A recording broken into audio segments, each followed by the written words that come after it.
minus 1 minute. More juice for the hero. We like the juice. T minus 50 seconds. At the point where we're at, it is a lot easier for new people to get up to speed really quick. T minus 40 seconds. Let's go. That's a W. That's E1. That's E1. That's a W. How many of you want to eat a W tonight? T minus 30 seconds. Rick Hill taking over our camera. I think there may be a penalty for excessive celebration, but you know what? I'm going to let that one slide. T minus 20 seconds. That's what I'm talking about. Now y'all some fun. 10, 9, 8, 7, 6, 5, Take a deep 4, breath. 3, This is it, right 2, here. 1, 0.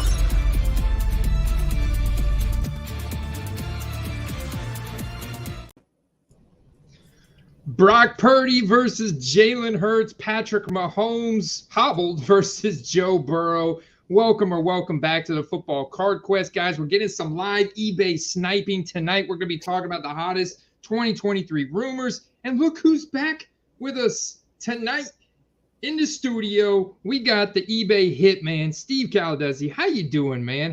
How's the vacation? The people are happy to see you. Oh, man, it's good to be back. Maybe not back from sunny Florida, but it's good to be back on the show. And it was great, man. You know, Florida, contrary to what everyone believes, is not 90 degrees year-round. It was, you know, we get some low 70s. We even had a day or two, it was in the 60s, but unseasonably cool. But there's plenty of opportunities to be outside, be at the beach, lay out and get some sun. If you haven't been down there this time of year, I do recommend it. And take a break from life once in a while, man. Just go decompress. That's my other advice for the day. So how about you, Andy? How you doing? Yeah, man, you look refreshed, and there's a nice little refuge from those freezing cold temperatures in northern Illinois, I'm sure. So dude, I'm doing great, but we've missed you here, man. We missed you. We missed you for the divisional round. You weren't here to talk smack about how Gabe Davis went off in a wild card round because I said Steve's not here to defend him. All right, I'm going to go ahead and tell you guys, sell your Gabe Davis now. I pointed out how bad he did against man coverage this year, how bad his separation was. All right, and then he goes and does a wild card Gabe Davis game, and then he's ghosted in the divisional round, and the Bills get smoked in the snow game by the Bengals. So I mean, we missed you through the last two rounds, man. But I'm sure that your eBay outbox has been busy. Or did you put that you were away whenever you were down there? Did you have to put you were out of town? You know what's funny is it's the first time I didn't do it, and I meant to do it before I left. And I was like, I'll be fine. I'm not worried about it. And naturally, the day I got down there, I had a sale. So it worked out. I messaged the guy. I was like, hey, look, forgot to put the away status up, and it'll be sent the day I get back. And he was cool about it. So that was the one positive interaction I had that week. I did have, unfortunately, 3 really bad ones. Hopefully none of these other people, lovely people in our chat, have to deal with any of this nonsense. But it is a reality of buying, trading, selling, etc., specifically on eBay, I would say.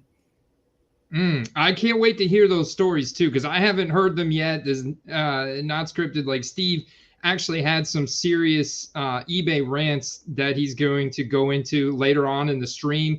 We want to get to your Super Bowl predictions now that we're down to just 4 teams. We want to talk about your biggest takeaways from the playoffs that you've seen thus far. We want to talk about some of the hottest rumors and get ahead of these guys that we think are buy lows right now, because I've been studying the market hard, Steve, day in, day out since you've been gone, grinding on a daily basis. And I'm finding some really juicy deals for some of these players that I think are going to have a big 2023. Want to get your take on that, some of the biggest rumors this offseason. And we want to then parlay that with what their rookie cards and their other rare football card prices are doing on eBay. And then, of course, we want to look at some of the pick'em lines for this weekend and the championship round, and whatever else we can get into, man. I'm ready to dig in, brother. Yeah, you know what's interesting? I'm sure we'll get a chance to pull the charts up, but just because I wasn't here doesn't mean I wasn't here, brother. I was still following. I was still keeping an eye on eBay and prices and stuff like that. I think one thing to point out is, we talk a bit about like the whole Burrow versus Herbert PSA 10 base prism comparison and using that as like a basis to see where their other cards might end up. If you notice, like right after the Bengals won and the Chargers lost, there was a massive separation. Now, it might have only been drastic or that drastic for that evening, but I mean, I saw like $120 separation in some cases on the same card that was like maybe $20, $30 apart max, like throughout the year. So that just goes to show you like how emotional purchases happen all the time on eBay, whether that's buying or selling a card for an extreme based on a win or a loss. Yeah, man. You're 100% right, especially that 27-point swing from first half to second half between the Chargers and the Jaguars, where, people were like, yes, my Herbert collection's going to the moon. They're going to advance. This is going to be so juicy, right? And then the second half just kind of like, took the foot off the gas pedal, and the Jaguars steamed all the way back. So, and then eventually lose the game. You could see Joe Burrow's base prism PSA 10 now to a trend of almost $300. Yeah, no, look at that. $90 gap. $90 gap. The Herbert's 144. So that you can see that downward trend there. What I find so interesting, Steve, is Jalen Hurts is still at 150, even though he's in the championship round. I mean, look at this. So this is a PSA 10 base mosaic Jalen Hurts for $59. If I pop over to eBay and look at a Brock Purdy, well, this one just ended as we started the stream. This one just ended for $42, and it's raw. Yeah, I mean, if there was ever an incentive to definitely go buy some retail product, if you're even able to find the mosaic in retail, you got to think there's a pretty decent amount of base Brock Purdy's in print. Great opportunity to move them. Jalen Hurts, definitely lower than he should be. And a lot of that I would attest to the fact that going into the playoffs at the end of the season, he was hurt. So he'll bounce back. More so if they win. Otherwise, you may kind of like stagulate until next season a bit. But Hurts, I don't anticipate him being like on par with Burrow just yet, but not too far behind. Okay, so do the Eagles get through the 49ers this upcoming weekend? Yeah, are we gonna? What's your pick on that matchup? Honestly, I think the Eagles squeak it out. And it's not just because I'm not a Niners fan by any way, shape, or form, but it's just that I think that this is going to be the toughest defense Purdy's going to face to date. Typically, I mean, if you notice, any of these teams that have been slept on in the playoffs specifically have outperformed their expectations by a lot. Eagles have just looked unstoppable during the year. They've had some close games, but you could say, oh, they had a easy schedule, or they had the easiest strength of schedule, or blah, blah, blah. But they've won the important games. And I think that now that they're here, they're not going to waste that opportunity. Yeah, I agree with you. It's partially because I do have more Jalen Hurts cards in my collection. So I do want them to go to the Super Bowl. I don't think, just looking at the data, right? People, collectors, hobbyists are not respecting the Jalen Hurts rookie cards like he is an actual Super Bowl contender, like he is an elite quarterback at or close to the level of Burrow or Herbert. But I do think that if they get through the 49ers, we see some impressive gameplay this weekend. He has thrown the ball really well this season. That's what I think people are glossing over, right? They look at this guy and like, okay, yeah, he's a good rusher. They run a lot of RPO. But if you actually look at his efficiency metrics for this year, the guy has been top 10 in terms of deep ball, like deep ball completion, number 8, right? Clean pocket completion, number 2. The guy's been throwing the ball well, total QBR, number 4. So he's been really impressive as a passer this year as well. I do think a lot of it comes down to him being injured in week 16, 17, and they totally cooled off. And now it's like, okay, nobody thinks they're going to get through the 49ers. And I'm sure Messiah doesn't think they're going to get through the 49ers. But I think they get through this game. I think they beat the 49ers as well, just because they are so dynamic. And you look at the 49ers offense, yes, they're very dynamic. Yes, Christian McCaffrey, Elijah Mitchell's healthy now. He was a big component, like rotating them in and out. And then Brock Purdy, lethal over the middle with guys like George Kittle, Deebo Samuel, Brandon Ayuk, right? Like big yards after the catch monsters. But the Eagles has the defense and the coaching to scheme against that and shut down that middle of the field, force him to make difficult throws to the outside. Then you got guys like James Bradbury and Darius Slay out there to potentially pick them off. I think that the Eagles could potentially win a turnover battle and still continue to score on offense, because their RPO style offense is just going to be so lethal that they'll be able to neutralize guys like Joey Bosa and some of those freeze some of those linebackers, the Fred Warners and the Dre Greenlaws and stuff, and be able to execute in the red zone. So I mean, it's a very interesting game. So you're going with the Eagles. I'm going with the Eagles, right? And then we have a hobbled Patrick Mahomes with a high ankle sprain going up at home. They get the home field advantage, but they're bringing in the red-hot Cincinnati Bengals. Drew Burr says he's not selling. Drew Burr says he is not selling his Joe Burrow. Man. Quick shout out to some peeps in the chat. What up, Victor? Northern Illinois. Yeah, what's up? Illinois in the house. Yeah, man. Let's say hi to the guys in the chat. Derek, Victor, Drew. We got Matt Steets in the house. We got Late Stick, man. Kadarius Toney. He pointed out that Kadarius Toney was one of the target leaders on the Kansas City Chiefs offense last week. He had a couple plays where he was doing Kadarius Toney things. Steeler 96, what's good, man? Victor, Northern Illinois. James Wynn, what is good, man? He hates the Panini Instant people who are hating pre-orders. Yeah, I see a lot of those Panini Instant pre-orders selling online. 5154 Productions, how do you two feel about second-year quarterback rookie cards?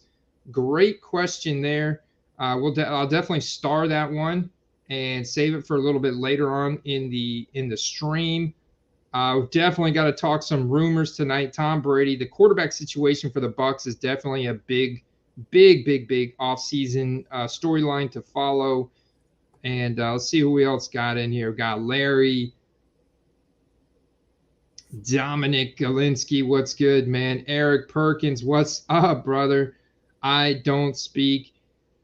Easiest flip from now till preseason. Easiest flip. So, guys, right on the thumbnail is who I think the easiest flip is, Steve. I'd love to get your take on this. Jordan Love, Aaron Rodgers, I think is the biggest storyline heading into the trade / free agency / draft hype cycle that's going to ensue after the Super Bowl. What say you?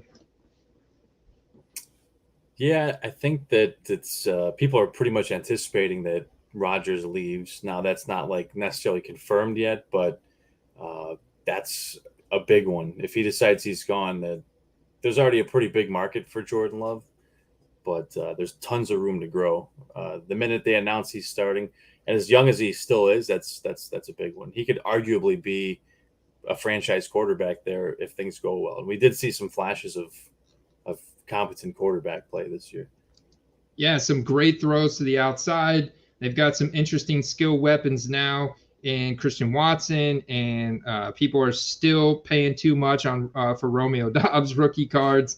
And you know what I find so interesting is the Jets have openly said that they are willing to trade as much as they can possibly fork over for Rodgers, pretty much. I don't think that they would trade guys like Quinnen Williams or Sauce Gardner. I think that's out of the question, right? I mean, because they can't afford. Their defense is really good. I don't think they want to degrade the defense at all, but I do think that they are willing to fork over pretty much anything else, like maybe Denzel Mims and like Denzel Mims, Michael Carter. Like, I don't know. Green Bay obviously doesn't need Mike Carter, but I'm just Or Davis. Like, I don't think they'll fork over Garrett Wilson either. But they did hire Nathaniel Hackett.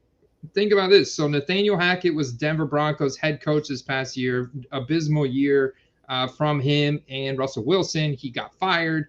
The Jets hired him as their new offensive coordinator, and he was the former offensive coordinator or quarterbacks coach for Green Bay Packers with Aaron Rodgers. So it's almost like, did they hire him to try and lure Rodgers in? The Packers said they'd trade Rodgers to an AFC team, just not an NFC team. That's an interesting take. Yeah, I definitely don't. I haven't thought much about him going there. I thought maybe he'd go to the Raiders. Maybe he'd reunite with his guy Devontae Adams. Maybe. Hard to say. I couldn't see him going to the Jets, although they're probably a quarterback away from being a legit team. Yeah, I mean, he's gonna take future first round picks. There's gonna obviously be a sizable contract.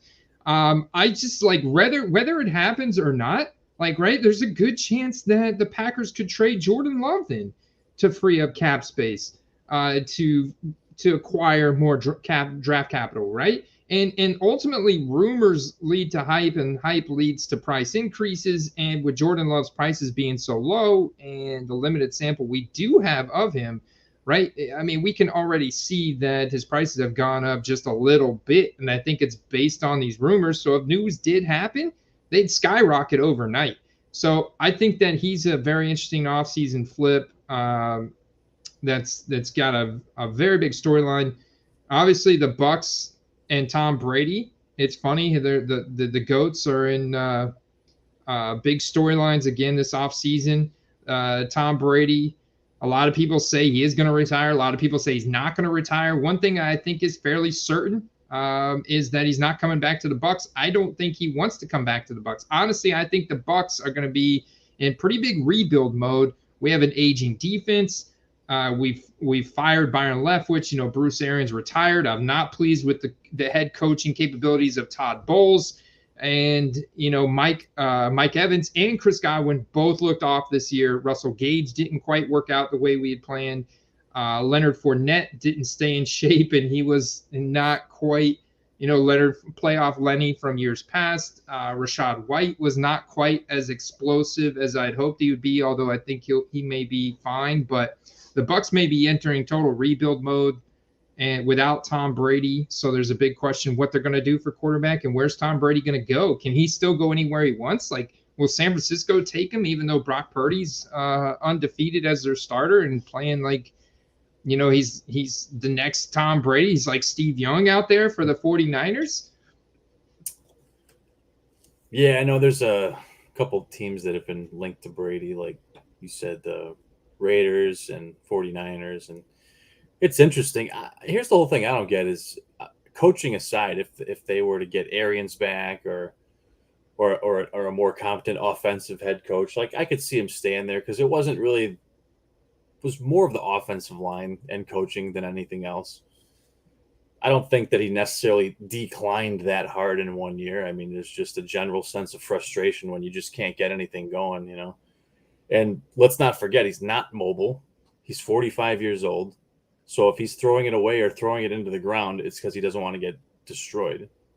So it's not if he's throwing 50 times a game and only getting you 230 yards, it's because he doesn't have enough time to allow a receiver to get open.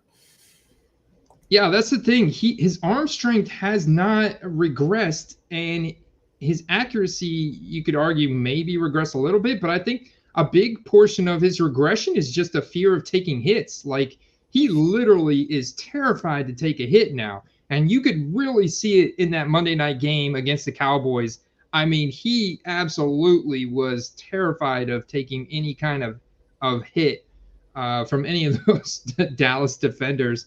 And that that interception he threw in the red zone where he like ducked and bobbed and then threw it, lofted it and interception in the red zone was just a clear indicator that he's like too old. Like I think he's afraid that if he takes one decent hit, it may hurt him for pretty much for good. Yeah, I mean that's the thing is that's the position. No one's saying you got a champion taking 20 sacks, but you do have to take a hit once in a while at the position. For sure. So this is another major storyline. The seas have already parted, man. Derek Carr is already on his way out. This is pretty much official, like officially unofficial, unofficially official, however you want to say that. But Derek Carr is on his way out. The Jared Stidham prices have totally simmered down. They've already come out and said they're going to let Devontae Adams have input on who their quarterback is for next year. Jared Stidham hung in there, was pretty tough, made some pretty decent throws coming down the stretch. Ultimately, like they've got a ton of holes in their defensive secondary. Josh Jacobs was incredible. I think maybe he gets a franchise tag from them this year. Otherwise, they're going to have to let him walk. So I find that a very interesting storyline, right? Derek Carr is going to land somewhere, whether it's the Colts, the Jets, maybe the Panthers. I don't know. There's a lot of QB needy teams out there. You also have Geno Smith. I think Geno Smith could return to the Seahawks, but he is scheduled to be a free agent after this year, and he was absolutely incredible this year. Just had a total resurgence in his career, incredibly accurate, threw the ball down the field. Like, I mean, he made Pete Carroll and the Seahawks look like they were geniuses for trading away Russell Wilson, getting those first-round picks, because they're in the catbird seat. Like, they're in such a sweet spot heading into this next season with a top 5 draft pick and having so many pieces of their offense already figured out. Like, they just nailed last year's draft and that whole trade with Russell Wilson. So, yeah, those are really interesting storylines. What do you think happens to Derek Carr, and who do you think the Raiders bring in at quarterback? Because that could obviously, whoever becomes Devontae Adams' starting quarterback, that's going to be a lot of hype. Like instantly, prices will go up for that guy. Yeah, you got to think about. Ask yourself, are the Falcons content with Desmond Ridder? Is he a guy that they're going to continue to roll with? You could argue that they have pretty potent weapons on offense that are very underutilized because they have zero passing game. The team like the Colts comes to mind. They have twice 2 years in a row signed aging quarterbacks that are, a bit on the other side of their career apex. Where you could say with Carr, that's maybe not the case. He's only 32, 33 years old. He's not 37. He's not, however old Matt Ryan is now, maybe older than 37. But I think that he could potentially end up with them as like a number one option. But like you said, there are a lot of teams that really need quarterbacks. And another guy that comes to mind for the Colts is actually your boy, Gardner Minshew. I could see him, being like the youngest QB they've traded for in a while, and actually it being a good spot for him. Yeah, I'd love to see Gardner Minshew get a starting job. Honestly, I've been stockpiling Gardner Minshew rookie cards. They're so cheap, man. And 2019 cards are one of my favorite years. I like the Prism design, but I really, really like this rookie ticket auto design. Like getting a PSA 10 rookie ticket auto for like $150, whether it's the silver Prism or the base Prism. I mean, it's just such a sweet deal. Also, there's no rated rookie logo for him in 2019, so it kind of makes my selections even easier. I'm looking at like field level silver, Prism, contenders, even select, some pretty cool designs. But yeah, I like that, man. Free agent, guy can ball out. He's got a high ADOT. He's got a good deep ball accuracy. They could even, bring him into Tampa or somewhere else. I think that's a smart play just because there's a lot of upside. Look how cheap that is, man. Compare it to Daniel Jones.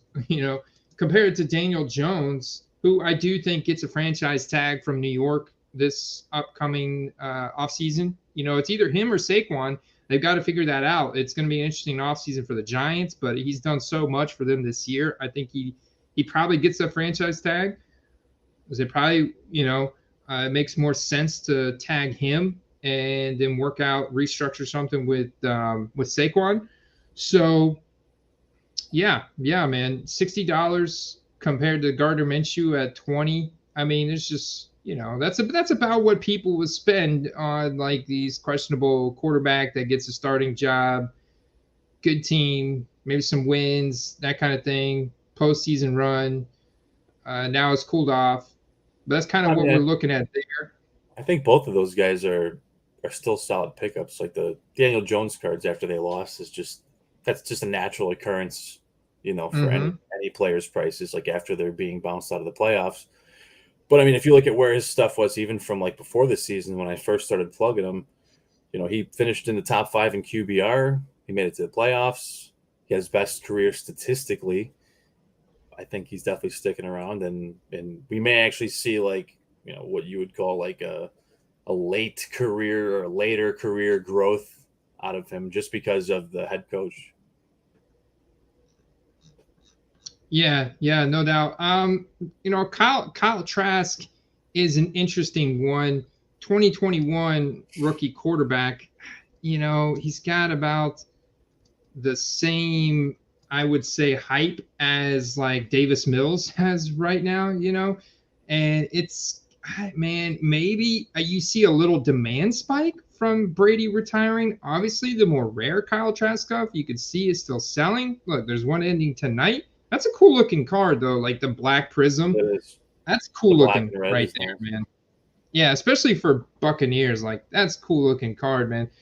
Looks like Tim Tebow, which ironically they both went to University of Florida, but in the face with the helmet on does look like Tim Tebow there. Definitely doesn't have the athleticism of Tim Tebow though. That's what I'm not a big fan of. But it was interesting as Kyle Trask had some similarities to Joe Burrow in college.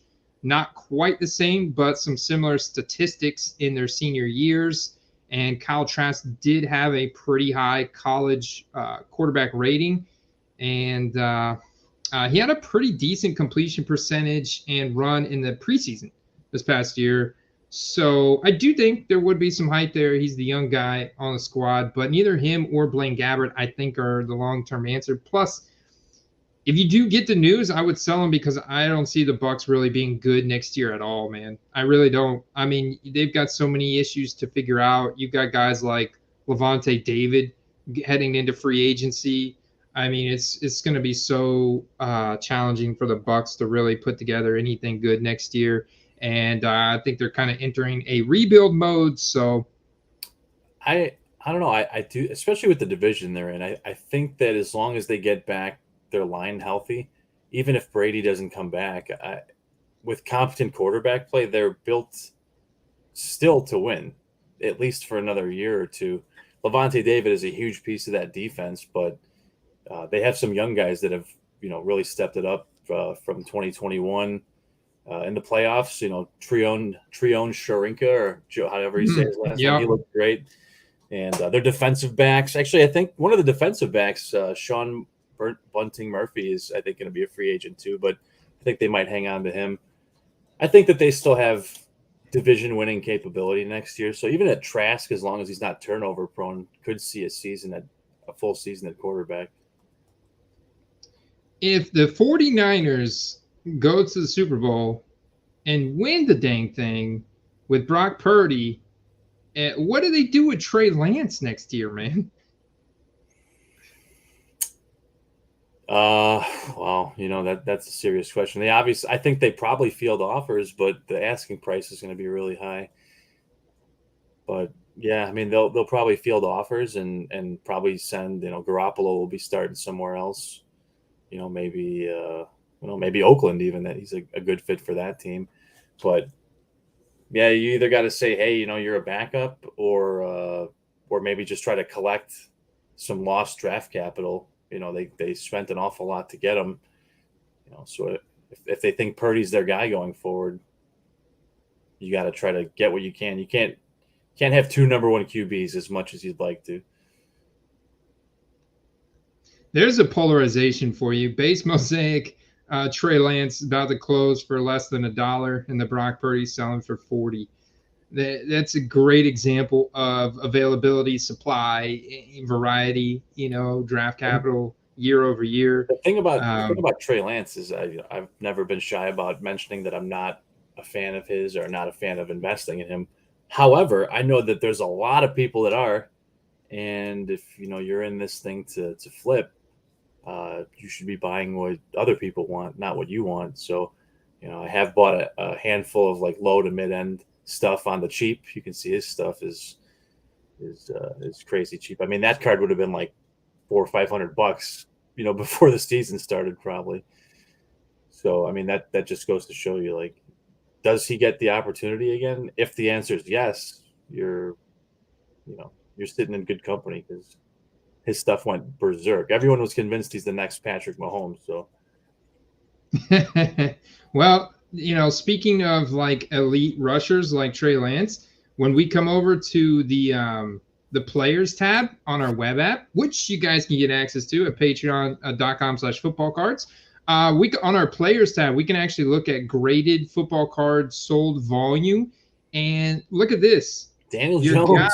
Look at that. Yeah, look at Daniel Jones is still up here at 339 in fourth place behind Trevor Lawrence, who's crushing it. People are very excited about Trevor Lawrence, Joe Burrow. Justin Herbert's still at 351.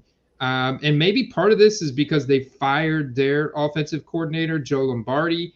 And I think people are excited that the Chargers could pick up some good wide receiver talent this offseason. They need speed. If they bring in a guy that's got some serious speed to stretch the field and get Justin Herbert throwing that freaking laser that he can throw down the field a little bit more, then he would actually definitely get some hype. And plus, there's just some residual. Right now, you got, tax returns coming in, like year-end bonuses coming in, the playoff hype. It's just like in the air. Maybe it's just like frozen and just all snowed in up north too. So people are shopping on eBay more. But really, who I want to point out here is Justin Fields. The Bears, they tanked. Their season tanked, right? You traded away two of your best defensive players. You got some young guys in the defensive secondary with Jaquan Brisker and Jalen Johnson, right? But you guys traded away Roquan Smith, who's now a stud for the Ravens, and Robert Quinn.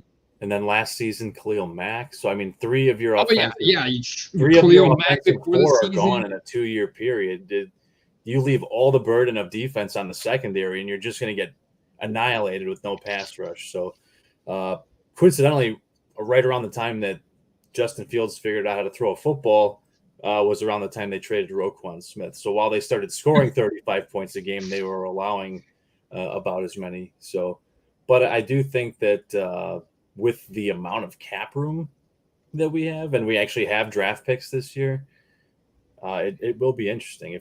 If there is a good opportunity on some Justin Fields cards, it's worth picking up. Whether he blows the ceiling off the place or not is yet to be seen. But the hype will be insane because we have so much money to spend. If we get a couple big receivers or draft somebody high up on the board, the hype. I don't know how much higher the hype can get for Justin Fields. He's like the number one selling jersey in the NFL. Dude.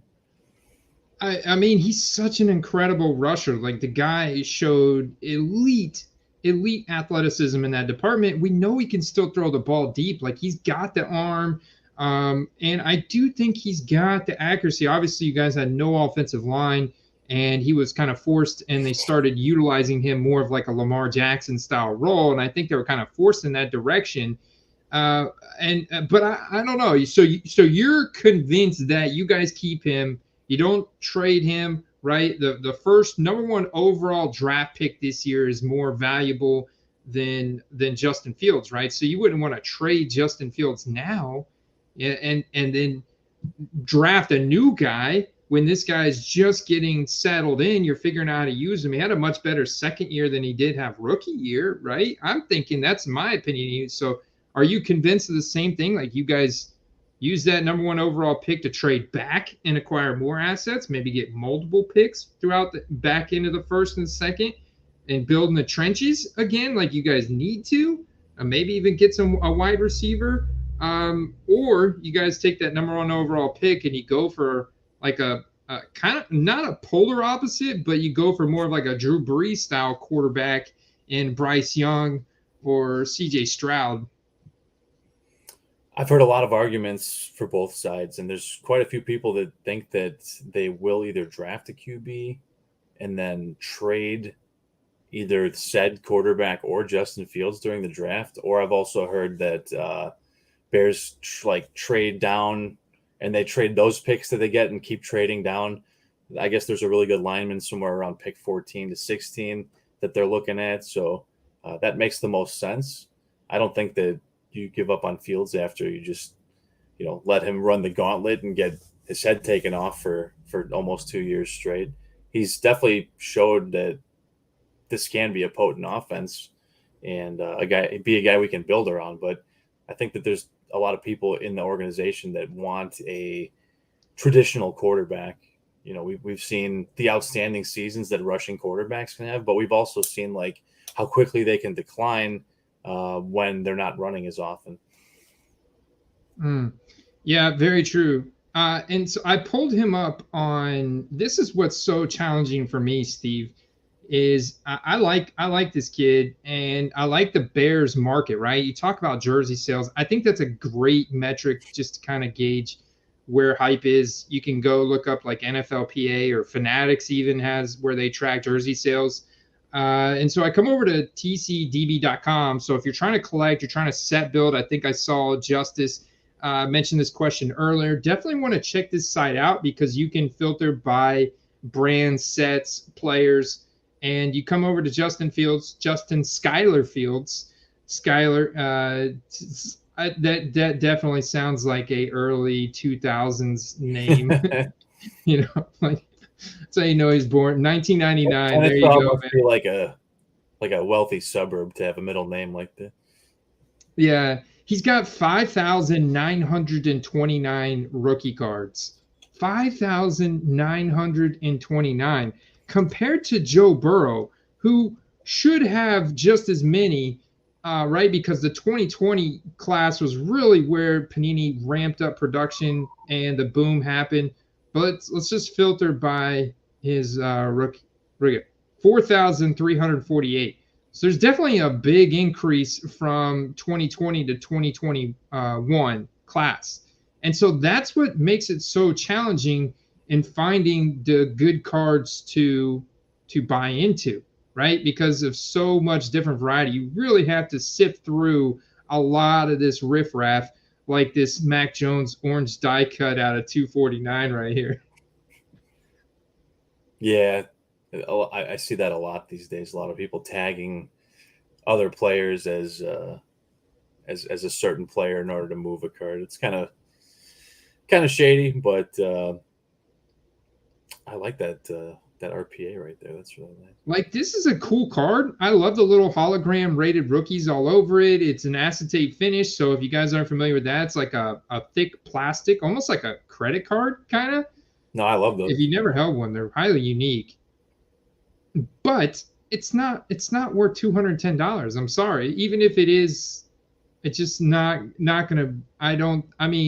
Maybe, Steve. I don't know. Like, I don't have a whole lot of. I know those are definitely shorter print. I haven't done my research on what that particular card goes for. I know that they're short print. I mean, maybe if he's in the realm and he's okay with holding on to it till next year and maybe getting 210 for it or getting a 175 offer, like it's acceptable. Maybe just throw it up as a buy it now then. Now here's a primo card.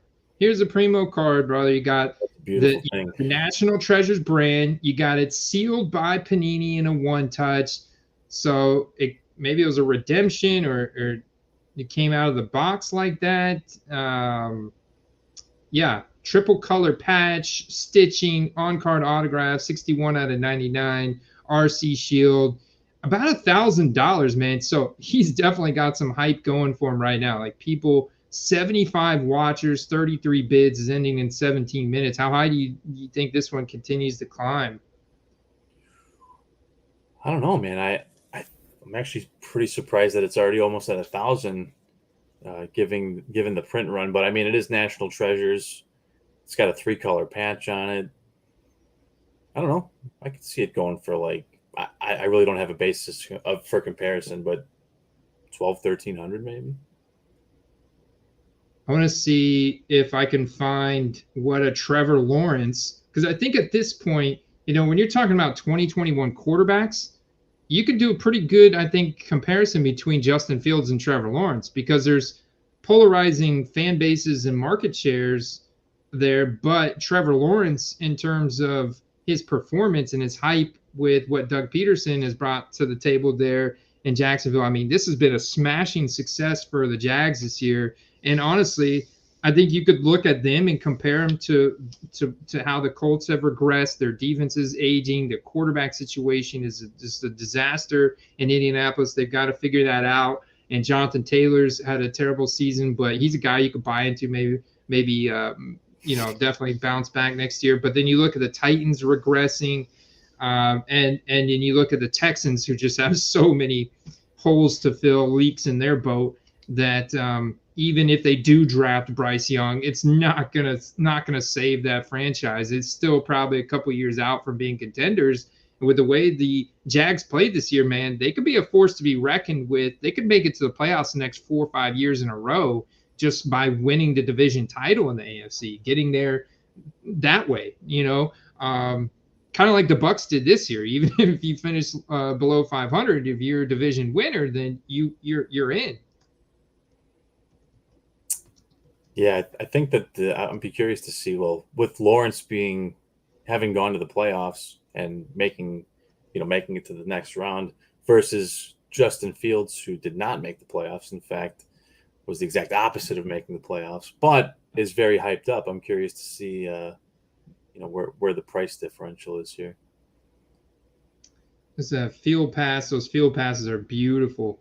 Probably the easiest thing for me to do is just to go directly to sold items. Yeah, and scroll down here. Did I click sold or did I click something else? I think the third one down, fourth one down, with the white napkin. Actually, that's a very similar one right there. Now, granted, the patches are different. This is the card, though, right? Yeah, I think it is. Let's see. Yeah, I mean, that's the card. That's the same card, just fewer colors. Wow, man. Yeah, that was 2 days ago. I mean, now that they're on an equal playing field and one guy's already out of the playoffs, that is a massive discrepancy. Could 2 colors and stitching in the patch cause that much of a difference? No, because here's one that's got 3 colors. It's got a whole stripe in there, a whole strip. Yeah, but that's a different card. But it is National Treasures, and it is out of 99. So from that standpoint, like, I'm just thinking, like, there's the Mac Jones. That's the same. Yeah. That's the same card of that Mac Jones, and it went for the same price as the Trevor Lawrence. Holy crap, man! Well, that's something right there. There's a takeaway for you guys. And that's what the market share. This is what the fan base does to it. These cards, Steve. That's wild, man. Yeah, I think, like you said, it's a big market. People here know that there's money to be spent in the organization, and you just have to believe that whatever he did this year can only be amplified by improving the team around him. I gotta check on this Mike Evans auto. Dang, look at that. Ooh, I love that steel design on the background right there, man. That's pretty sick. I'd like to point out that Bob Graff said, "Don't scoff at Goff." Pretty sure that I might have been the first person to say that. Maybe someone beat me to it if they were like a lifelong Goff fan and watched him play in college or something. But if anyone's got some cool T-shirt making capabilities, we should definitely rock. I'd love to rock a "Don't scoff at Goff" shirt. one of these. Well, that's another big question that I've got written down here on my sheet, Steve, is do the Lions stick with Jared Goff? Do they stick with Jared Goff? They're picking at number 6 overall. Number 6 overall in the first round is a good pick, man. There's very likely going to be a good quarterback there. I think they like him. His contract's very reasonable. I mean, honestly, I'm looking at the Lions as favorites to win the NFC North next year, depending on what happens with the Packers. I think the Vikings defense is too weak, and I think the Vikings regress a little bit. If you look at the Vikings game log, they won a lot of their games by 7 points or less. In fact, there were quite a few games where they won by just 3 points. So, I saw. I don't think the Vikings as many games next year. I saw a lot of people after that game, and I was actually, I was down in Florida watching all these games, and a lot of people, this guy, he's no good. They're talking about Kirk Cousins, and he had a bad game, and I'm like, I don't know what game you were watching. He definitely didn't have a bad game, and he definitely didn't have a bad season. They had a bad game on defense, right? I mean, he probably completed like 85+% of his passes. He didn't turn the ball over. He threw a 3-yard check down on 4th down or whatever. Well, no one else got open. I mean, he gave them the only chance they had realistically. And some people said, heave it 80 yards downfield. You could say what you want to say, but unless you were there, it's hard to make that determination. So I applaud the guy. I think he actually had a good game, but I've been high on the Lions, and I do think that they continue that momentum for next season. Yeah, I mean, he's a former number 1 overall draft pick for a reason. I'll tell you, sorry, I was thinking of Jared Goff. Don't scoff at Goff, man. I got to get that shirt now.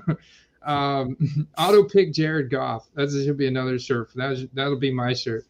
But yeah, I mean, people are going to have that bad taste in their mouth once again because he made an error at the end of the game, right? When it was like everybody was tuned in, I finally got the kids in bed and whatnot, and here I am. I'm watching the end of that game, and here's Kirk Cousins making a critical mistake. Granted, their defense didn't do him any favors, but here's Kirk Cousins not able to execute when the team needed him most, and that's going to leave a bad taste, man. It's going to leave a bad taste, and that's why I think his values just kind of flatline where they're at. Dak Prescott definitely did play bad, though. Would you agree with that, Steve? Like, Dak Prescott proved that he is not elite. Like, he's good enough maybe for them to win, like have a pretty decent winning record, but I don't think he's a quarterback that's going to take the Cowboys to the Super Bowl. Unfortunately, he's on a big contract with the Cowboys, so he's got – I think his card prices are going to drop quite a bit. I think a lot of people are going to jump off the bandwagon. I mean, I think that CeeDee Lamb's prices will still stay super high. I think Micah Parsons' prices are going to stay super high.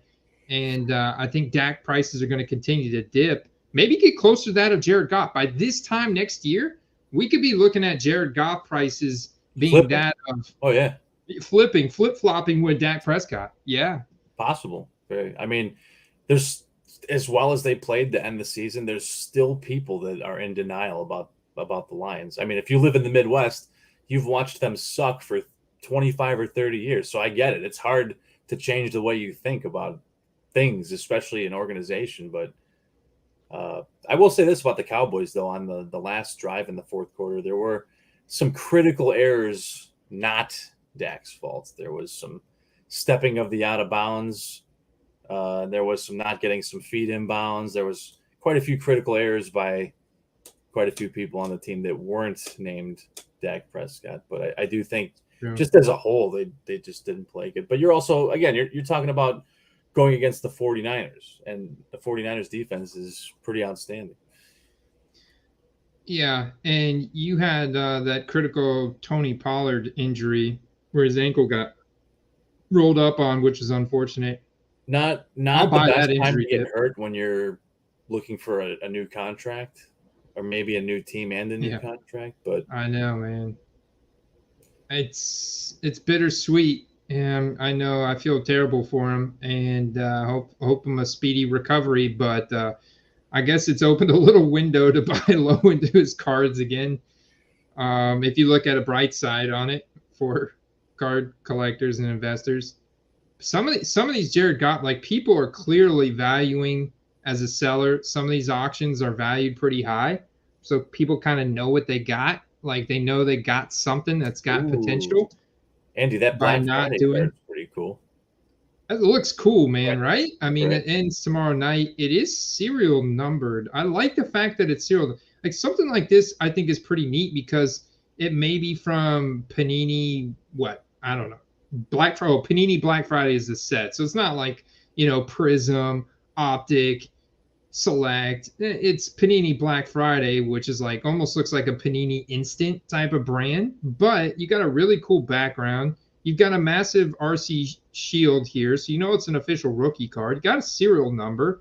So I think that the card is pretty cool because it does have some nice eye appeal. I think it would look pretty good in a case on a wall, Yeah, no, that's got One Touch or Slab written all over it. It's just a clean, nice photo. It's a clean card. I mean, you have the NFL logo, you have the, the ball. I don't know. It's nice looking. I'd buy it. Efficiency. Jared Goff finished with the number 7 best deep ball completion percentage this past season with 44.4%. His yards per attempt were actually pretty good too, 7.6. I mean, we know they've got an incredible weapon. It'd be interesting to see what happens with DJ Chark. They actually ranked number 1 in drop passes too. Total drop passes by the quarterback's receiver, 38, which was first in the league. So that didn't do him any favors, and he still put up 4,400 passing yards with a 65% completion percentage. What's interesting is if you looked at the home and away splits throughout the year, he was way better at home than away. Yeah, but as the I season saw went on, that. he actually got a lot better away too. And they've got such a good offensive line. I mean, and so he is one of the guys that you got to protect and buy time. When he has a clean pocket, he's good, right? In terms of his clean pocket completion percentage, top 10, red zone completion, top 10. So I just think you give them time in the pocket. They do have the offensive line to facilitate that. I think you stick with him and build, like, get some better linebackers, get some better defensive secondary.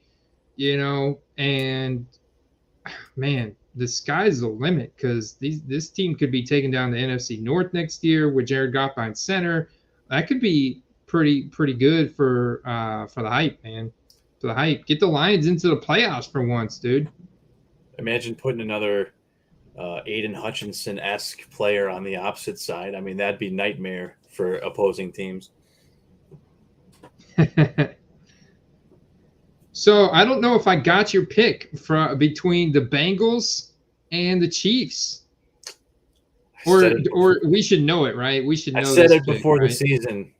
Cincy, I'm sticking with it. Cincy, sticking with it. You've been the man beating the drum for Joe Burrow since November of 2021. When his card prices were super cheap, you're like, guys, I'm stocking up, man. I'm buying. You're like, showing me Joe Burrow pickups every week.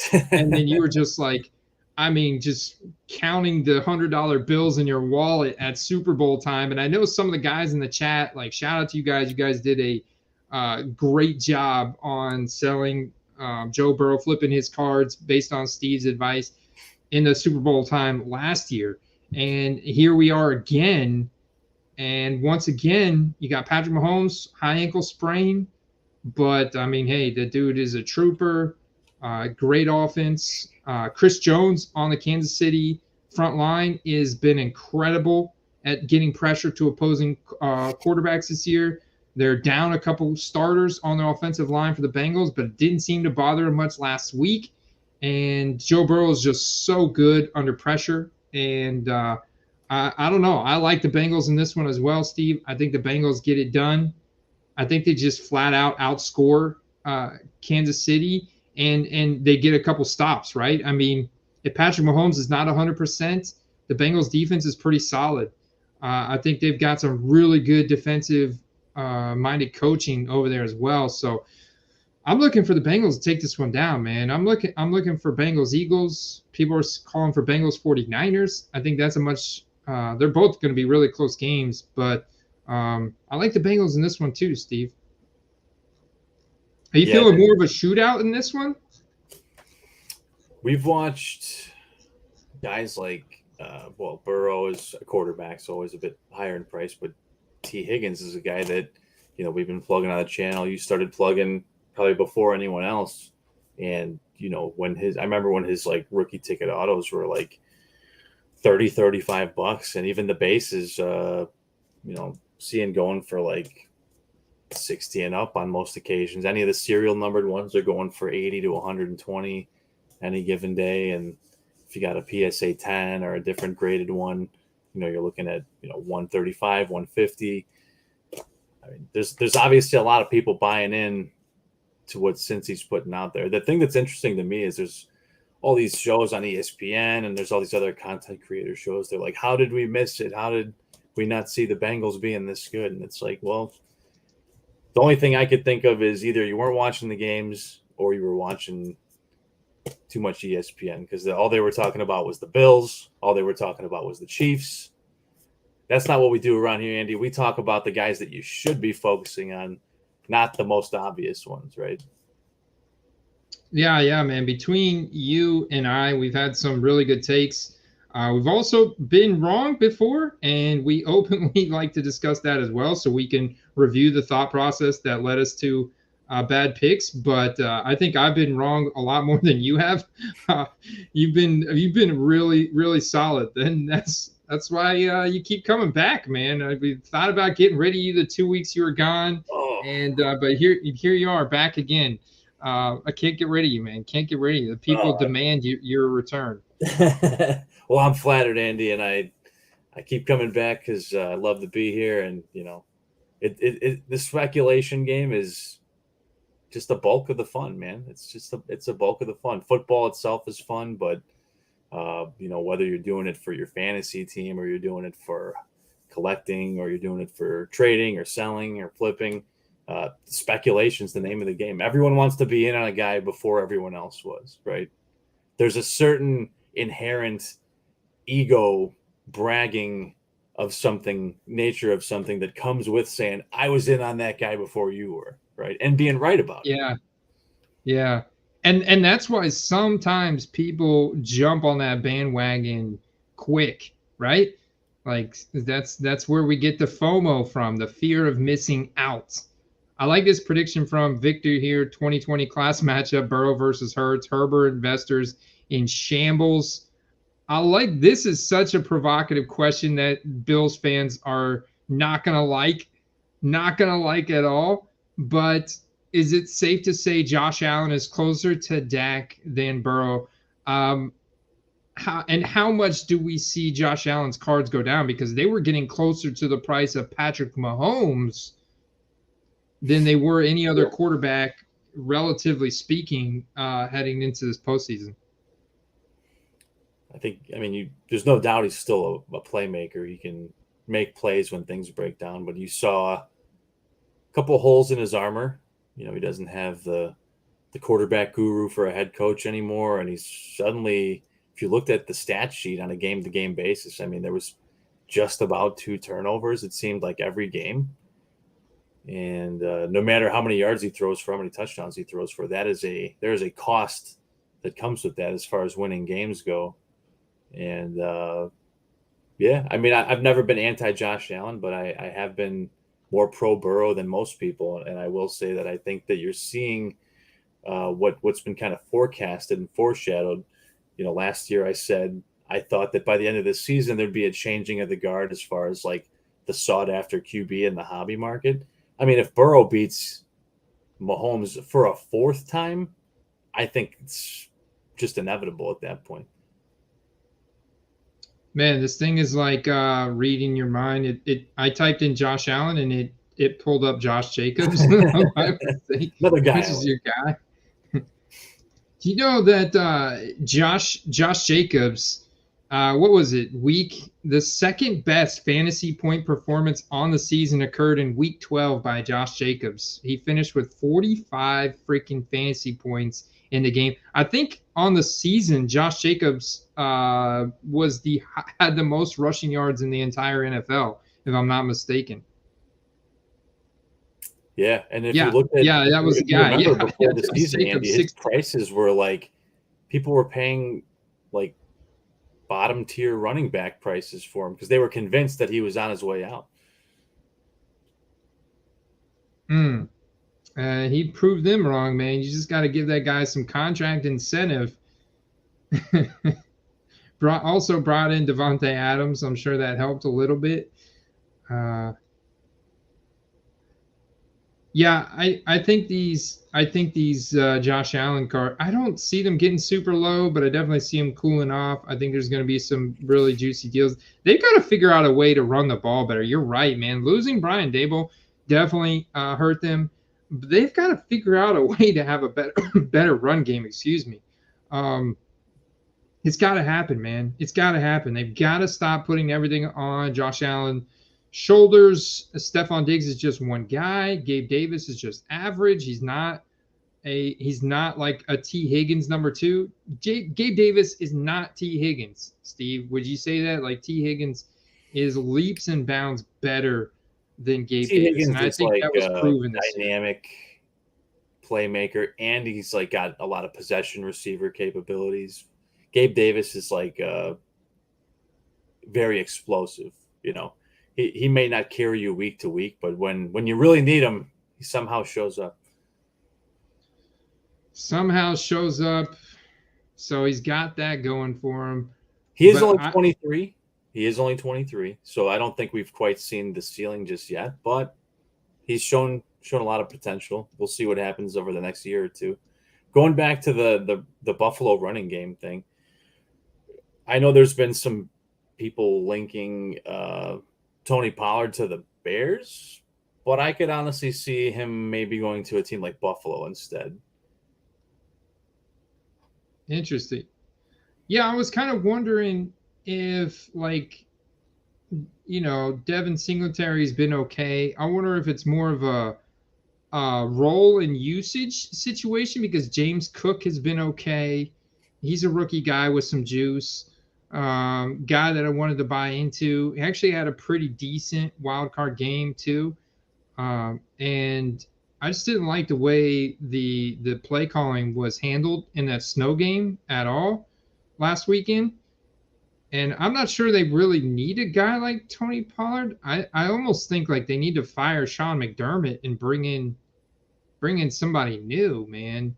But they also have holes in their defense now. They've got to juice up the defense now that has regressed a lot, too. So, they're in a little bit of an interesting situation this offseason, man. But they've definitely taken a hit to their kind of dynasty, their dynasty stance. You look at the Miami Dolphins in their division, man. They were incredible through the air when Tua was healthy this year. And the Jets in the division are right there nipping at their heels. The Patriots are always nipping at everybody's heels. They always, you know, find a way to hang in there down the stretch. So I'm thinking about that division. That's kind of a powerhouse division in the AFC, man. And they could regress quite a bit next year if they don't plug their leaks this offseason. So we could actually be looking at Josh Allen's cards going quite a bit lower after a 500 record in November of 2023, you know? No, definitely. And they actually didn't perform bad with the running backs they have when they ran the ball, but they don't run the ball. So it's hard to say that maybe even replacing the running backs they have would make a huge difference, but I think that you have to run the ball. They're just not – they're becoming kind of too predictable, and I've even seen some other people say that about their play calling. I want to compare the autograph card price real quick of Gabe Davis. Here's some Gabe Davis stuff ending tonight. That's an 8. That's an event sign. Man, that's really cheap for an event sign. Like that'd be a cool PC pickup right there. Optic Hollow event sign, blue Buffalo Bills, blue Sharpie auto. We'll see how many Buffalo Bills, because that's a really like nice PC item. That looked cool on the wall in the collection. Ooh, that I always find that Prism this Black. one? You know, they make a Black. red variety of that too. That'd be really nice if you're like, or even a blue for like a PC item, red or blue bordered. I'm gonna get Michael Pittman stuff under T. Higgins. Although Michael Pittman is a guy you could buy dirt cheap right now. That's got a lot of upside. I did have a conversation today about some free agent running backs, and I do think that I wish we'd keep David Montgomery in Chicago, but I do think that there's some good landing spots for him. I know some people may like this, maybe they won't, but I do think that him going to Dallas makes sense, and that he is pretty similar skill set, same running style. He's a great receiver as Tony Pollard is, so I could see that happening, whereas maybe Pollard may demand slightly more money. And coincidentally, another guy that Victor just mentioned with Damian Harris, I could see us rolling out and picking up Damian Harris for pretty cheap, and splitting time between him and Khalil Herbert. Interesting. All right, so I got the sold items for T. Higgins on the left. I'm going to pull up the sold items, see if we can do a quick comp on this. Gabe Davis on the right. I definitely want to get on the come on, man. That not cooperating with me. Oh well. Let me just go to sold items real quick. Oh, we are.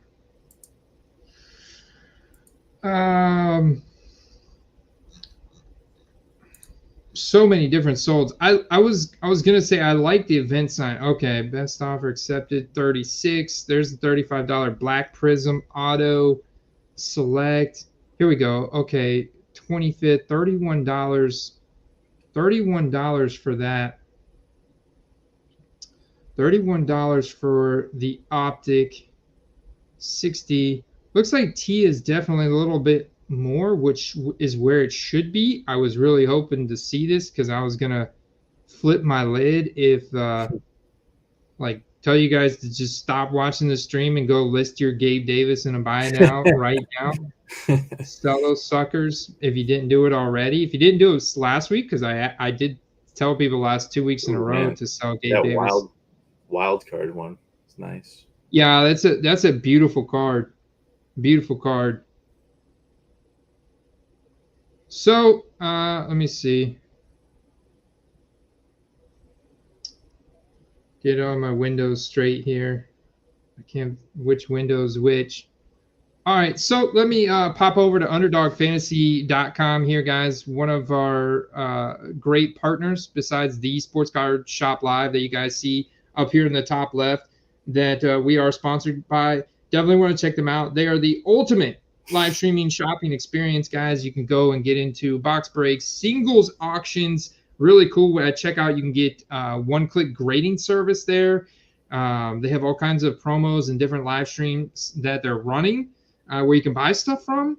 And they're like very highly vetted sellers founded by Sports Card Nonsense. So definitely want to check that out. We have a link in the description below. We're running a giveaway for another 5 days to get a part of that. I'm getting a report at the end of January.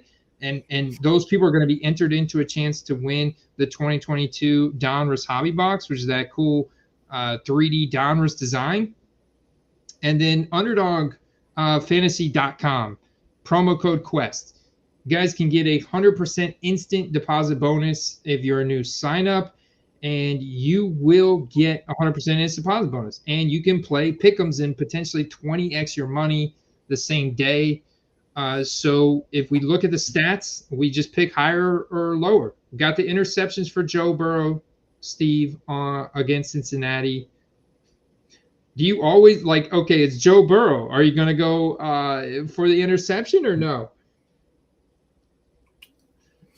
I know you like to think of like game scenarios. I mean, interceptions is usually a pretty safe one, but I think in this case, I'm going to say nay on the interceptions. Yeah, I feel like this game could absolutely turn into a shootout, especially if Patrick Mahomes stay healthy. Even Chad Henne led the Chiefs down the field, man, last week in Mahomes' stead. I think Mahomes, though, between the weapons they've got and just how good they are on offense, I mean, they're going to score. The Bengals are going to score. I do think that Burrow probably throws for over 297. I mean, he did pretty damn good last week in a snow game, threw for 242 and 2, even rushed for 31 yards. So I did hit the over on his rushing, which 17.5 rushing yards. I think he does force himself. I mean, he's going to do everything it takes to keep plays alive, to get first downs, to convert, especially in a championship game. So I like this rushing line of 17.5 here as well, Steve. This 25.5 completions sounds pretty juicy, honestly, as well. But that's a pretty high. Like, that's pretty high when you're only throwing the ball about 40 times. Depends. Like, Mahomes healthy could get into a situation where they throw the ball 60 times, So I like the passing yard line of 279.5. I like going over on this. What do you think, Steve? Yeah, that seems reasonable.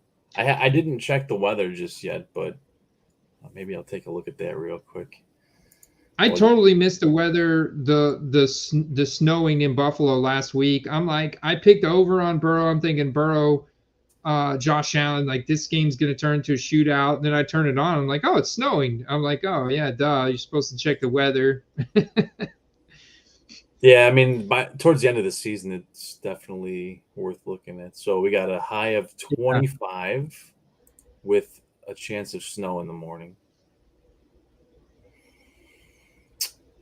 Snowy shower in the morning, breezy, colder, very cold for the football game. That's actually on the AccuWeather website. What's the Joe Mixon? The chat, Victor wants us to go over on Mixon rushing yards. 59.5 rushing yards. Last week, dude puts up 105. Yeah, I could easily see that. There's some interesting lines here for Mixon. I think you could get the touchdown, but I kind of like the total line from Mixon. I like the rushing yards too. I'm not opposed to going the total line, 87.5. I think I like the rushing yards better than the total line. He's had like 2 to 5 receptions each of the last 3 games. He has been used in more of a bell cow capacity. Although the touchdown one, I know it's super hit or miss, but yeah, it's fragile. What if we just go fantasy points? Fantasy points it's based on a half point PPR, but you get 6 points. You get 0.1 for the rushing. So, for example, if he goes 60 rushing yards, then you would obviously hit that over. But if he's right there, say 55, then he gets 5.5 points there. He gets a few receptions. Now he's at 6.5, 7. He could easily get up 9. Yeah, that's a tough one, man. I think we gotta pick rushing. The chat wants rushing. We gotta give Bob and Victor both say over on the rushing. So we'll go for it. There's Derek's asking for the Jamar Chase tutty. What's that, Jamar Chase tutty? Oh yeah. Let's get the Jamar Chase tutty. Let's do it. Chase tutty. Yes, please. Yeah, I like that for sure. I can see that happening. 35.5. I like that. So you can mix and match. Like, I think that's a great way to make a few different slips here. This is what's so fun about this, guys. Remember, promo code QUEST, underdogfantasy.com, 100% is deposit bonus. Go and put you a couple slips together, man, and just put in like 10. Like, you can put in as little as $10 and get an instant 10 with our promo code. So right there, you could do a $5 slip, potentially win $100. You get all 5 picks right, or you put 3 picks together. You know, put as many picks as you want. You can put as little as 2 together, right? I like to go for all 5. It's go big or go home. Have fun with it. Home run derby season. Home run derby season. I do think with the health status of Patrick Mahomes, they may try and run the ball more this weekend. You've got these 4 receptions from Jerick McKinnon. I find that these Jerick McKinnon lines are pretty interesting here. These 61.5 rushing plus receiving. You also got Pacheco. I think these lines right here are pretty interesting. Between McKinnon, week to week, the running back usage for KC has been so inconsistent that I would just steer clear. That's just me, though. Yeah. There's about one constant on KC, and that's Travis Kelce. Although 7 Travis Kelce, right? Travis Kelce, he's got a 0.5. I mean, like that. We should go over on that, right?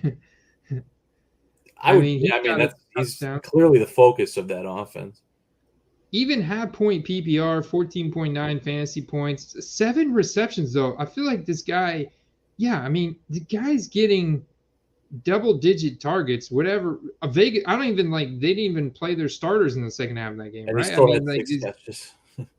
The guy is getting double-digit targets. Jacksonville gets 17 freaking targets. So if Henny's out there, even they're going to target. So I'm going over on that. I know we did a lot of hires. Maybe we pick one lower, like a guy that's got a fragile line here is Kadarius. Like some of these guys, look at some of the guys they got on here. They got a Harrison Butker. They got a kicker line here for 1.5 field goals. We could pick one of these. Like one of these guys are going to go under. Whether it's Noah Gray, Justin Watson may not hit. I don't know why I've got a heart on Justin Watson.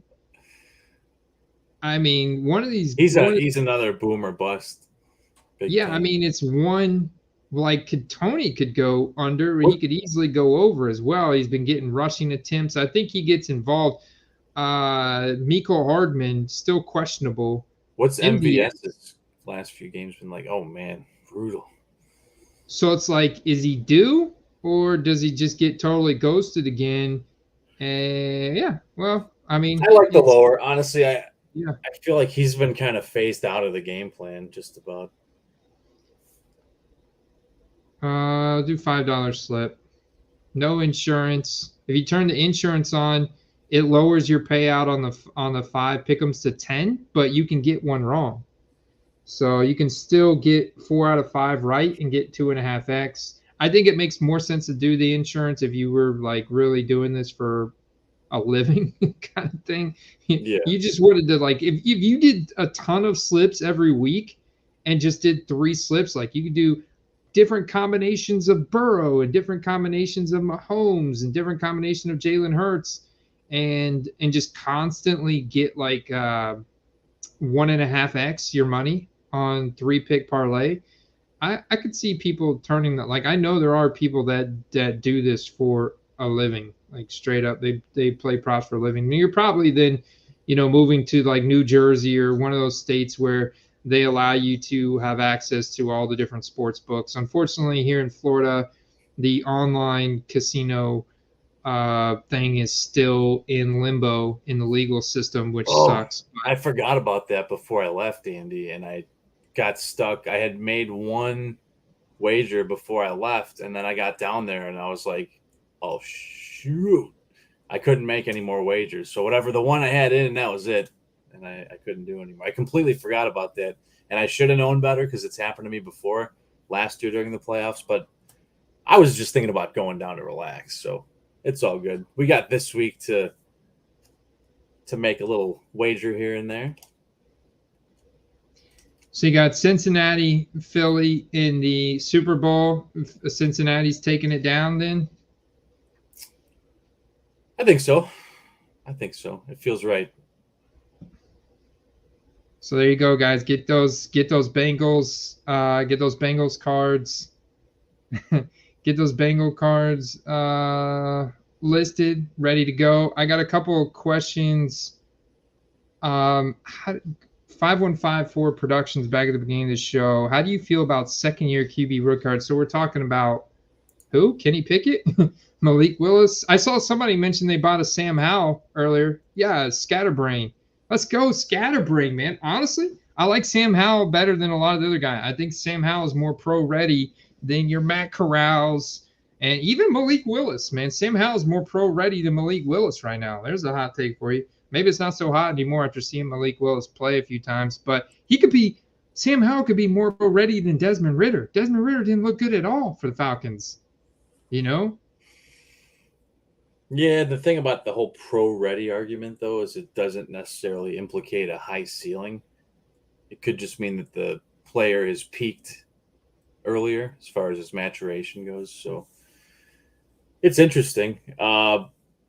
But I think the hobby might have this one right. It could be Purdy being the best long-term QB out of this class. And that doesn't necessarily say a lot because he could end up being like another Jimmy G, right? Yeah, and you can't touch him right now. It's hard to touch. It's hard to touch Purdy right now with how expensive he is because, I mean, the price because you got base Donruss coming out in just a couple weeks. Then you're gonna have Prism, Optic, Selects. You're gonna have like contenders. You're gonna have like 20 more sets being released for 2022 quarterbacks. So honestly, it is so hard to touch quarterbacks that are going into their second year or any players going into their second year right now. Like I would really be looking for rookie autograph stuff that I know is going to hold good value, or not even just necessarily autographs, Steve, right? We talked about the color match short print parallels that are serial number, rookie autographs, those things that really add value that will help that card hold long-term value. Even if it is from a lesser desirable set, right? Even if it is from Elite, Prestige, Mosaic, because when Prism, Optic, Select, Donruss, Contenders, the National Treasures, the Flawless, the Immaculates come out for the rookies in their pro uniforms, then, man, it's just a lot of the other stuff gets lost in the shuffle. So unless it has those differentiating factors that make it stand out, they just go down in value. They just go and look at the Burrow, Herbert, go look at the Justin Fields, the Trevor Lawrence, the Mac Jones stuff that you're considering buying now for, say, Brock Purdy, Kenny Pickett, who looked like a hero for the Steelers coming down the stretch, right? They almost made playoffs. Some of these guys that you like from this rookie draft class, and make sure you kind of take that. Because one card that I think is really sneaky good, Steve, and we looked at it before, is the XRC from Select, because it's got the pro uniforms, that XRC logo, which we, collectors know that is a short print insert within the hobby boxes only from 2021 Select that was released just before the season. So releases are so delayed, it's kind of weird, but that is definitely a card you can look at and know that it'll hold good long-term value after the rest of the sets come out. No, XRCs are great, and if your budget is that much higher than the next man's, they make the there are numbered variations now. There's the tie-dyes. Do you believe there actually is golds as well now? They do get a little bit pricey once you start getting into the tie-dye category, but you're still only talking like non-QBs in like the maybe $200 to $350 range. So I've seen plenty of people spend a lot more than that on lesser cards. So those are interesting. And it's like you said, when a guy gets hot and people flock to their cards, there's kind of a hierarchy where people are looking. They're looking National Treasures, Rookie Ticket Auto. They're looking Optic. They're looking Prism. And then if the guy stays hot for long enough, people keep filtering down the line. Maybe some score autos, maybe some whatever, like on the other end of the spectrum. But yeah, I think you nailed it on that one. I like where Bob's head's at too. I do love some Hayden Hurst. He's an absolute alpha male, and he is very athletic. I think that if in the next year or so, since he loses T. Higgins, which is very possible, they may not be able to afford him anymore. Should that happen, I think you'd see a massive jump in his production. Yeah, Hayden Hurst is a stud. Your former not number one, but former first round draft pick as well from 2018. So he was good in Atlanta too. I always thought he was good in Atlanta, and I like Hayden Hurst. I like his athleticism. He almost had 2 touchdowns last week. He could absolutely pop. We saw CJ Uzoma pop for the Bengals in a few games last year in the postseason as well. So I think Hayden Hurst could absolutely have himself a pretty big game. I kind of like going Hayden Hurst over. Like, that's another nice combo on Underdog. Going over with Joe Burrow with Hayden Hurst and maybe sprinkling some T. Higgins, Jamar Chase, kind of mix and match those guys. Maybe some Tyler Boyd in there. Also like Travis Etienne. Talking right here about this question from Tyreek Major. I like Travis Etienne. I also like the fact that he is from the 2021 class, and he's a first-round draft pick, so he's got a lot of different rookie cards, which makes it nice in a way, because when you know what you're looking for, you can kind of hone in, right, and find some nice rookie ticket autos, some nice optic autos, maybe some national treasures, some different stuff. There's some opportunities out there for Travis Etienne. He had top 5. He was number 5 best running back in the NFL this last year in breakaway runs. Those are runs of over 15 yards. So that shows his athleticism, like his explosiveness. And the guy had developed a bell cow role, Steve, and we love to see that role combined with elite athleticism. He was also top 10 in yards created. That's yards generated after initial contact at the line of scrimmage. So let's go, baby. Let's go. Top 10 in receiving too. So many fewer, every down running backs like him, and another guy in the same realm as him that you should be looking at is Ramadre Stevens. 100%. Another guy from the 2021 class. And he's on that big market with the Patriots. Yeah, they probably find a way to get rid of Damian Harris this offseason and keep Stevenson. Stevenson was an absolute bell cow. Yeah, and it took Harris getting hurt for them to really thrust him forward. But now that he's a free agent, I would imagine that Harris moves on and they just continue to feature him. I don't know if you saw up there, Andy, there was a pen pals of Trevor Lawrence and ETN, who's like quite a bit towards the top. That'd be a sweet card to have. Yeah, I like this purple power out of 49. That one's nice, ending tomorrow afternoon. Is this what you were talking about, the NT? Or no, no, it was the pen pals version. Pen pals, there you go. But damn, man, they start at 325. It's too much. Ink? Isn't that out of 25, I think? I don't know. I'd have to trust your take on that there. I think that's cool though. It's likely they signed that at the same event at the same time. Yeah, if you're a Jags fan, you're collecting both of those guys. It's a pretty cool card to have. A lot of times when you have the dual auto cards, it can detract from the value of it if you have like one really desirable player and then one that's not. But I think in this case, it's cool because they're both very desirable. Yeah, and they were both studs at at Clemson, so it's kind of why they paired them up. The whole shower narrative. So, man, great Steam. Steam. Yep, it's time for us to sign off, man. At an hour and 28, Steve. Any parting words of wisdom you want to leave us with, man? I tell you what, man, it's great to have you back.